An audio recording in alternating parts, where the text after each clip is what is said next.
So I'm refreshing the front suspension on my E46 M3. I've got a brand new set of Lemforder front control arms I got from FCP Euro.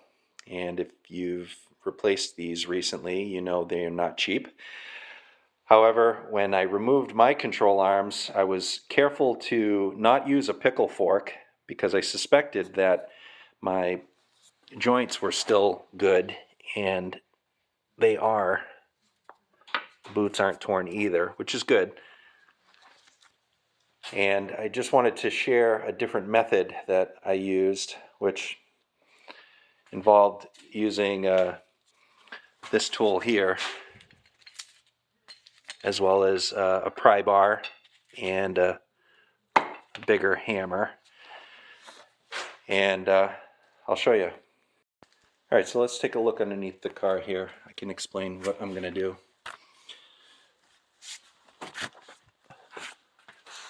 Okay, so I've got the front sway bar mount undone on both sides. The sway bar is just hanging down loose. But what that does is that gives me the access that I need to that bolt on the back control arm joint.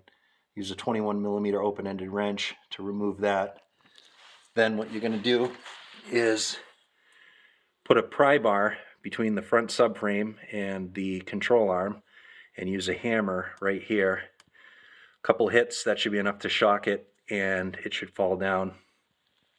And then on the outer joint, I'm going to do something similar where I use this tool here, and I'm going to wedge it in carefully so as to not tear the boot, and just enough to get over the top of the nut so that I can put tension on this area with that tool. And then once I have the tension on there, again, I can use the hammer on the outer part of the control arm, and usually a few hits is enough to shock it, and it should drop down. And then all that's left is the two 16mm bolts on the front control arm bushings there. Remove those, and then the entire control arm will come down.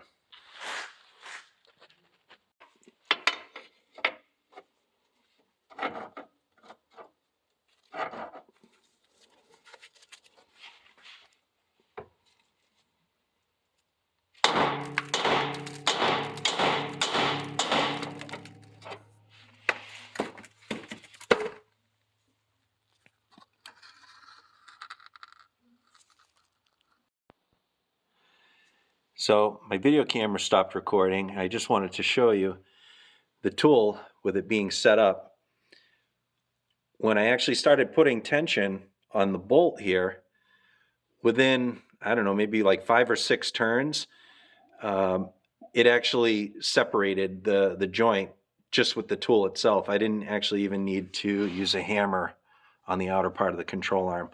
I did that on the other side, but maybe I just didn't turn the nut enough on the tool to completely separate it, but it ended up working.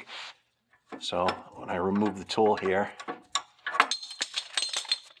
you can see the joint, it just popped, and it's all set. So now I'm just going to take the nut off the top there, and then I'm just going to undo those two 16mm nuts on the front control arm bushing, and I'll just pull down this control arm.